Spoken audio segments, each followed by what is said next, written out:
Hola, ¿cómo están? Nuevamente les saluda Walter Mancía. En videos anteriores he estado hablando de la actitud que debemos de tomar como cristianos ante las diferentes emociones. En parte porque a veces tenemos el concepto equivocado de que tenemos que reprimir ciertos sentimientos, ocultar ciertas emociones porque vamos a dar un mal testimonio. Y nada más lejos de la realidad. Somos seres humanos y el hecho de ser cristianos, pues no tenemos por qué ocultar lo que sentimos. Es más, entre más honestos, entre más transparentes seamos con la forma en que vivimos, pues creo que mejor podemos servir al Señor y mejor imagen damos ante los demás. Entonces, ya hablamos anteriormente de la tristeza, ya hablamos anteriormente del miedo, y hoy nos toca hablar de la ira, del enojo. Consciente o inconscientemente he dejado pasar varias semanas antes de hacer este video, porque tengo que confesarles que el enojo es una de las emociones que más me ha costado gestionar a lo largo de mi vida. De hecho, mis hijos bromean conmigo, me dicen el viejito cascarrabias. Espero que sea de cariño, ¿verdad? Pero la verdad es que no es algo fácil de gestionar. Y el enojo tal vez es la emoción más peligrosa que hay cuando no, o cuando dejamos que se descontrole o que se desborde. Recuerdo en esas anécdotas, esas historias de las abuelas que me contaron en una oportunidad de un hombre que había comprado un vehículo nuevo y muy contento lo llevó a su casa. Pero en su casa estaba su pequeña hija jugando con una tapita de esas de metal de las aguas gaseosas y en su inocencia se puso a rayar el carro, ¿verdad? A decorarlo. Cuando el hombre se dio cuenta de lo que había pasado, se puso furioso y descontrolado tomó una vara y descargó su ira sobre las manitas de la pequeña, causándole heridas considerables. El tiempo pasó, las heridas no sanaban, al contrario, cada vez se ponían peor. Entonces hubo necesidad de llevarla con el médico. La llevaron a un hospital y lamentablemente los médicos se dieron cuenta que había empezado una gangrena y tuvieron que amputarle sus manitas.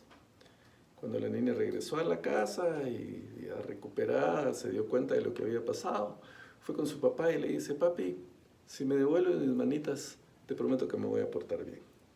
Imagínense ustedes el dolor de aquel padre. Dicen que fue tan grande el sentimiento de culpa que no lo soportó y terminó quitándose la vida. Es un ejemplo dramático, pero es algo que puede suceder, son consecuencias del enojo.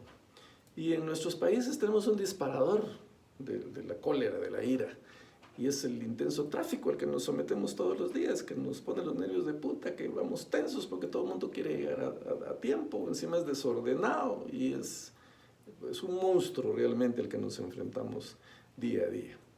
Y pues eso nos hace muchas veces perder el control. Yo en lo personal he tenido la mala experiencia que me han apuntado como una pistola desde otro vehículo por algo tan sencillo como que me cambié de carril y el que venía atrás simplemente no le gustó. Y es que cuando nos enojamos, primero reaccionamos y después pensamos. Porque el enojo es una reacción del sistema límbico de nuestro cerebro que simplemente nos protege antes de que nos podamos dar cuenta. Entonces tenemos que tener cuidado con esa reacción. Y el problema es que es una reacción que se da, que cumple su función de protección y que debería desaparecer, debería tardar unos minutos y desaparecer. Pero generalmente nos guardamos el enojo, ¿verdad? No se va, lo dejamos ahí y esa ya es una reacción consciente, ya no es automática, ya conscientemente guardamos el enojo, guardamos el resentimiento y hace mucho daño, nos hace mucho daño a nosotros mismos. Por eso el apóstol Pablo, sin conocer de inteligencia emocional ni de neurociencia, pero sí inspirado por el Espíritu Santo, les dice a los efesios: airaos, pero no pequéis, que no se ponga el sol sobre vuestro enojo. En otras palabras, el enojarse, esos momentitos de ira, no son un pecado, son una reacción natural. El pecado es cuando nosotros ya conscientemente pues guardamos y pasamos todo el día molestos, la semana siguiente molestos, y podemos pasar toda la vida con un resentimiento, con un enojo por una cosa tan sencilla como lo que pasó. Hay una historia, otra anécdota de unos esposos, ¿verdad?, que estaban muy entretenidos cocinando, y cuando de repente en la cocina apareció un ratón que pasó ahí corriendo, y empezó el relajo a ver cómo lo sacaban, cómo lo mataban, qué sé yo. Pero en medio del calor, del susto, de la sorpresa, empezaron a discutir entre ellos y empezaron a decirse cosas muy feas, a insultarse, hasta que uno de los dos, que fue la esposa, pues reaccionó, empezó a usar la cabeza y le dice al esposo: mira, ¿te das cuenta hasta dónde hemos llegado? Todo lo que nos estamos diciendo, todo lo que estamos haciendo por un simple ratón, por algo tan infantil. Y el esposo dice: pues sí, tienes razón, no vale la pena. Pero el ratón salió de allá. Entonces, es el orgullo, es el ego. Eso es lo que muchas veces no nos deja gestionar esta emoción. Oí de un libro que se llama 50 y tantos, que habla a los que pues ya pasamos esa edad, ¿verdad? De un doctor, es el doctor Juan Itzig, y habla del daño que puede hacernos el tener este tipo de sentimientos. Él plantea una especie de alfabeto emocional y dice que los sentimientos que empiezan con la letra R, como son rabia, rencor, resentimiento, reproche, rechazo, represión, riña, tienen consecuencias que empiezan con la letra D, como la depresión, como la desesperación, como el desánimo, como la desolación, como la devaluación personal, como el dolor interno, incluso el divorcio. Entonces ese tipo de situaciones nos hacen daño, no es un asunto solo de santidad, pues es un asunto de sentido común, que debemos de cuidar nuestra salud. Cuando guardamos rencor hacia alguien, cuando guardamos resentimiento, cuando tenemos deseos de venganza, se dice que es como que si nos tomáramos un veneno nosotros y quisiéramos que el otro se muriera, ¿verdad? Entonces el enojo genera ciertas sustancias, como es el cortisol, que es la hormona del estrés, y cuando se genera esa sustancia en exceso, pues el organismo entero se desequilibra, porque esa sustancia tiene la función de mantener la armonía en nuestro organismo, pero en exceso pues produce un efecto contrario, y entonces todo nuestro organismo, todas nuestras células empiezan a funcionar mal, empieza a funcionar mal el sistema inmune, de hecho se desactiva el sistema inmune, ya no trabaja, el sistema gastrointestinal, ¿verdad? El sistema cerebral, empezamos con problemas de insomnio, falta de memoria, falta de concentración, se altera nuestro metabolismo, empezamos a acumular grasa, a retener líquidos, hay un desequilibrio en el azúcar, puede degenerar en una diabetes del tipo 2.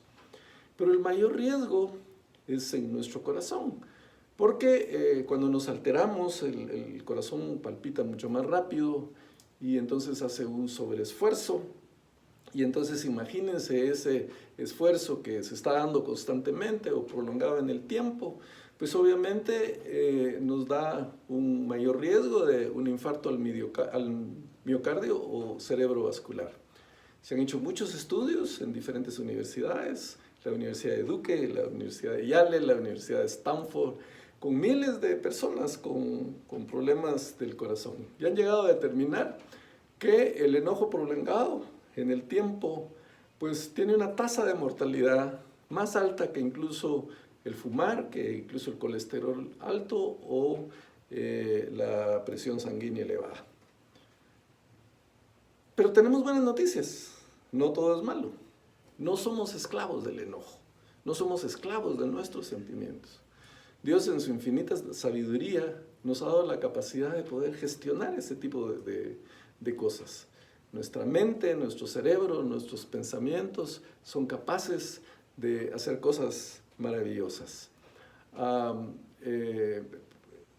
Generalmente hemos pensado, hemos aprendido que el temperamento es genético, ¿verdad? Que es hereditario, que no se puede hacer nada con eso. Pero hay disciplinas nuevas, la neurociencia o una pues, muy seria que se llama epigenética, que han descubierto que con nuestros pensamientos, con nuestra actitud, podemos alterar incluso nuestros genes, podemos despertar genes que están ahí inactivos y cambiar nuestra genética. Y cuando alteramos nuestra genética, pues podemos hacerlo para bien o para mal. Y sucede que también no solo mejoramos nuestra calidad de vida cuando lo hacemos para bien, sino mejoramos la calidad de vida de nuestra descendencia, porque trasladamos esos genes modificados a nuestras generaciones. Entonces es importante mantener una actitud positiva, es importante pensar adecuadamente. Albert Einstein decía que hay dos formas de interpretar el universo. Lo podemos ver como un universo amigable o lo podemos ver como un universo hostil. Y dependiendo de cómo miremos el universo o el mundo, así enfrentamos la vida. Si creemos que es amigable, pues obviamente vamos a ver a las demás personas, vamos a tratar de entenderlas, nos vamos a poner en sus zapatos, vamos a crear empatía con ellas, pues todo el mundo tiene su propia tragedia, su propia motivación para hacerles casos y podemos vivir más felices. Sin embargo, si vemos la vida o el universo como algo hostil, pues todos van a ser rivales, todos van a ser enemigos, vamos a mantenernos a la defensiva, a desconfiar de todo el mundo, pensar siempre que nos van a hacer algo malo y pues vamos a vivir con una especie de paranoia. Entonces, como dije al principio, esta es una emoción necesaria, pero tenemos que saber gestionarla y entender incluso lo que la palabra de Dios dice. El apóstol Pablo le dice a los romanos en el capítulo 12 y 18, hasta donde sea posible, dice, estad en paz, o cuando dependa de vosotros, estad en paz con todos los hombres. Esa es la recomendación, estar en paz con todos los hombres. Y el autor de Hebreos, también en el capítulo 12, dice, seguid la paz con todos y la santidad, sin la cual nadie verá al Señor. Entonces podemos enojarnos. Aristóteles incluso decía que enojarse es muy fácil, pero enojarse con la persona adecuada, en el momento correcto, con la intensidad adecuada, de la forma justa, pues eso ya no es tan sencillo, ya no es tan fácil. Entonces, entendamos cómo podemos manejar esa situación. Porque hay diferentes formas de manejarlas. No debemos dejar que el enojo se desboque, pero tampoco debemos reprimir esa emoción, porque reprimirla también nos hace daño. Cuando algo nos molesta, pues es importante decirlo, es importante sacarlo, no tenerlo ahí guardado. Tenemos la idea errónea también de que, mejor no digo nada para evitar problemas, ¿verdad? Mejor me callo, mejor la reprimo. Pero eso también nos hace daño. Yo me recuerdo que hace algún tiempo organicé un evento en el interior de la República, un seminario, iba a dar una charla ahí, y hablé con un amigo que vive en ese lugar y él incluso me ofreció su ayuda, me dijo, hagamos la actividad, yo te apoyo, aquí yo tengo contacto con los medios y conozco mucha gente y yo me encargo de hacer la promoción. Entonces yo me entusiasmé con el asunto, reservé el lugar, planificamos como con 2 meses de anticipación lo que íbamos a hacer. Y yo me regresé y me quedé pues tranquilo de que todo iba a caminar en orden. Pero empecé a hacerle seguimiento porque los días pasaron, empecé a hablar con el amigo y a preguntarle qué era lo que estaba pasando y pasaban las semanas, pasaron los meses y simplemente las cosas no se daban, la publicidad no empezaba. Yo no entendía entonces por qué pasaba eso y al final pues decidí viajar otra vez 2 horas de camino para ir a platicar con este amigo y ver cómo podía ayudar para que las cosas funcionaran. Le avisé que iba a llegar y sin embargo cuando llegué y lo empecé a localizar, pues me dio la impresión de que me estaba evadiendo, que estaba muy ocupado, que no podía, que esto y lo otro, hasta que decidí ir a perseguirlo y hasta que lo encontré. Entonces lo enfrenté y le dije, ¿qué pasa?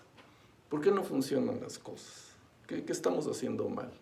Me dio muchas excusas, pero al final de cuentas me dice, mira, me dice, es que, ¿te acordás que cuando hicimos aquel evento allá en Guatemala, que lo hicimos entre los dos, pero al final de cuentas yo hice la mayor parte, yo sentí que no me apoyaste lo suficiente? Era un evento que había pasado hacía 10 años, y durante 10 años se guardó ese resentimiento y nunca me lo dijo. Y eso casi termina con nuestra amistad, porque nunca lo sacó. Cuando no expresamos lo que sentimos, pues no solo nos guardamos eso que nos hace daño, sino que le quitamos la oportunidad al otro de defenderse.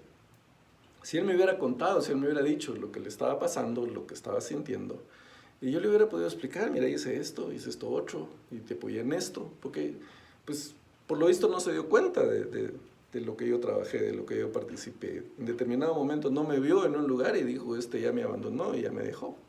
Y las cosas no son así. Entonces, es importante expresar lo que sentimos, pero tenemos que conocernos. Porque tampoco en el momento explosivo, ¿verdad? Vamos a decir las cosas porque vamos a herir a la otra persona. Hay aspectos que se demuestran en nuestro organismo, aspectos físicos. Cuando estamos tensos, pues, o nos enojamos, empuñamos las manos, algunos se ponen rojos, otros les tiemblan los párpados o tiemblan las manos, hay una opresión en el pecho. Todas esas son señales de que nos estamos alterando, de que las cosas van a estar mal. Tenemos que reconocerlas. Hay escuelas en los países desarrollados en donde se enseña inteligencia emocional a los niños y generalmente se pone un semáforo en el aula, ¿verdad? Y cuando un niño se empieza a alterar, le dicen que el amarillo significa peligro y que el rojo tiene que parar. Entonces tenemos que aprender en qué momento parar. Una discusión, una conversación, que se están alterando los ánimos, tenemos que ver el semáforo, poner en rojo y parar, y si es posible alejarnos un poco. Hay quienes dicen que pues, contar hasta 10 o contar hasta 100, qué sé yo, pero tomar aire es importante, hacer ejercicios de respiración. Hay muchos ejercicios de respiración que podemos hacer para irnos tranquilizando, pero tal vez lo más efectivo es caminar, salir a dar un paseo relativamente rápido para que pues, también nuestro cuerpo se oxigene, la sangre circule más rápido y vamos tranquilizando, vámonos calmando, ya con cordura, usando la parte frontal de nuestro cerebro, que es donde está el razonamiento, pues poder ir y expresar nuestro malestar y decir y sacarlo. Pero también hay que saber cómo sacarlo, no es nada más de soltar las cosas y muchas veces lo que hacemos es atacar a la persona, es que sos un irresponsable, es que sos un mentiroso, es que sos impuntual, es que sos esto, otro. Y entonces ahí lo único que provocamos es que el otro se ponga a la defensiva y que nos empiece a insultar también y no llegamos a ninguna parte. Tenemos que enfocarnos en atacar el problema y no atacar a la persona. Hay que atacar la situación. Decir, bueno, es que no me estás apoyando lo suficiente y entonces yo me estoy sintiendo que las cosas no van a salir bien, que yo no voy a poder con todo el trabajo. Es que no me estás diciendo la verdad y cuando me ocultas parte de la información yo no puedo trabajar adecuadamente o yo no puedo confiar adecuadamente. Es que cuando llegas tarde pues todo se atrasa y las cosas salen mal, pero estamos atacando específicamente el problema, no estamos atacando a la persona y estamos diciendo lo que eso nos está provocando. Decirle al otro, irresponsable, mentiroso, etc., eso hiere a la persona y no llegamos a ninguna parte. Entonces, otro aspecto es que debemos evitar generalizaciones. Tendemos a generalizar, ¿verdad? Es que todo lo haces mal, es que nunca estás a tiempo, es que todos los hombres son iguales, ¿verdad? Todas las mujeres son iguales. Recuerdo que en una oportunidad un amigo se estaba quejando con otro de un problema que había tenido con una chica, ¿verdad? Y en el enojo le dice al otro, es que todas las mujeres son unas prostitutas. Y el otro le dice, ¿todas? Entonces mi mamá es una prostituta. ¿La tuya también? ¿Tus hermanas? ¿Tus hijas? No, bueno, no todos, pues, ¿verdad? Ese tipo de generalizaciones molestan, ofenden y sencillamente no forman parte de la realidad. Pero bueno, concluyo en que hay muchas formas de gestionar el enojo. Concluyo, pues ya hablamos de los daños que el enojo prolongado en el tiempo, el resentimiento, el rencor pueden causar más a nuestro organismo que a los demás, ¿verdad? Pero como cristianos, pues tenemos una herramienta invaluable que podemos usar. El tema es que tenemos que buscarla, tenemos que hacer uso de ella. Y es nada más y nada menos que el Espíritu Santo de Dios que está a la disposición de nosotros. El apóstol Pablo lo dice, el fruto del Espíritu, dice, es amor, gozo, paz, paciencia, benignidad, bondad, fe, mansedumbre, templanza. Contra tales cosas, dice Pablo, no hay ley. Pero entendamos que dice el fruto del Espíritu, no dice los frutos, porque es una sola cosa, es o todo o nada. No puede haber amor, o no puede haber gozo sin amor, no puede haber paz sin paciencia, no puede haber mansedumbre sin templanza, y no puede haber nada de esto si no hay fe. Es importante entonces entender cómo cuando nos ponemos en las manos y en el control del Espíritu Santo, pues las cosas simplemente se dan y podemos vivir una vida mejor, podemos vivir en paz, y no solo con nosotros, sino con los demás, y mejorar nuestra calidad de vida. Así que, amigos, se vale enojarse, lo que no se vale es amargarnos la vida y amargarle la vida a los demás, y menos poner en riesgo nuestra salud y nuestra vida. Así que espero que les haya servido y que Dios les bendiga.